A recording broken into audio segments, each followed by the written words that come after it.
नौसेना की शक्ति अब बढ़ गई है। नए 3 युद्धपोत मिल रहे हैं समंदर में। स्वदेशी शक्ति अब नजर आएगी।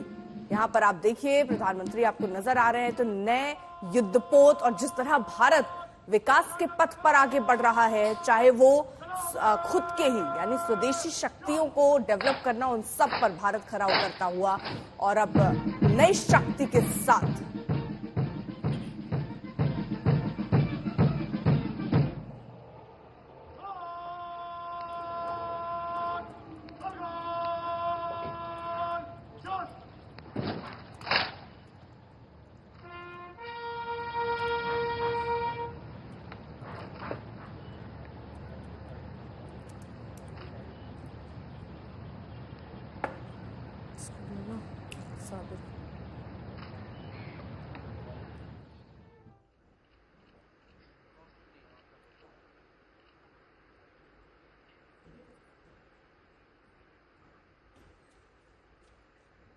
विद्या मेरी सहयोगी जुड़ गई हैं तमाम जानकारी के साथ। विद्या, ये जो 3 युद्धपोत हैं, एक बड़ा और भव्य कार्यक्रम का आयोजन तो है ही, लेकिन किस तरीके से ये भारत की नौसेना को एक नई दशा और दिशा दे सकता है?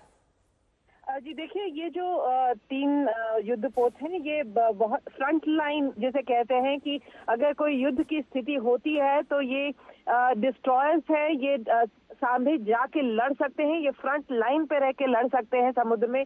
और अगर आप देखें तो INS सूरत और INS नीलगिरी के अलावा जो INS वागीश्री है, वो एक कह लीजिए सबमरीन है जो काफी ज्यादा, जो कह लीजिए मुंबई में, इंडिया में डेवलप्ड है। और इन सब की ज्यादातर खासियत यही है कि ज्यादा से ज्यादा डेवलपमेंट इनका इंडिया में ही हुआ है। ये मेड इन इंडिया है और इसी की वजह से इसकी आप कह लीजिए कि एक तरीके से इसका जो अचीवमेंट है वो कहीं ज्यादा है।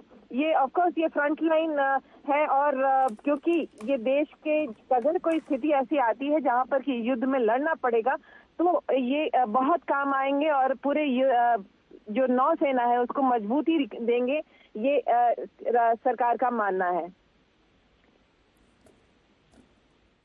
इनकी खासियत और स्वदेशी शक्ति तो ये है ही, इनकी खासियत आप बता रही हैं, लेकिन अगर स्वदेश में इसका निर्माण होना, ये कितना बड़ा मैसेज है बाकी देशों, अन्य देशों के लिए? जी देखिए, ज्यादातर अभी तक जो इंडिया में डेवलपमेंट होता था वो उतना ज्यादा हम कह लीजिए अब बाहर से ही मंगवाते थे, रशिया से इंपोर्ट होते थे, कई दूसरे देशों से होते थे। लेकिन इस तरह से इंजीनियर्स यहाँ पर बनना, एक जैसा आप कह लीजिए एक शिप तो पूरी 70% से ज्यादा इंजीनियर्स यहीं बनी है और दूसरी जो है वो पूरी तरीके से यहीं बनाई गई है। तो इस तरीके का एक जो मैसेज जो देश में जा रहा है वो यही है कि किस तरीके से एक सुपर पावर की तौर पे हम खुद बना पाएंगे अपने वेपन्स, और वो भी स्टेल्थ वेपन्स हैं ये। यानी कि अगर वॉर किसी तरीके का होता है लेकिन उसमें अगर किसी तरीके से हमला करने की जरूरत पड़े, प्रोटेक्ट करने की जरूरत पड़े तो हम बखूबी कर सकते हैं। तो एक कैपेबिलिटी जो इंडिया की है वो बढ़ाता है ये तीनों के तीनों वॉरशिप्स। और इसी वजह से आप कह लीजिए इस वक्त जो टीम जिन्होंने इन सब तीनों को डेवलप किया है, उनकी पीठ थपथपाने के लिए इस वक्त प्रधानमंत्री नरेंद्र मोदी यहाँ मुंबई पहुंचे हैं। ठीक है, बहुत बहुत शुक्रिया विद्या, तमाम जानकारी के लिए आपका।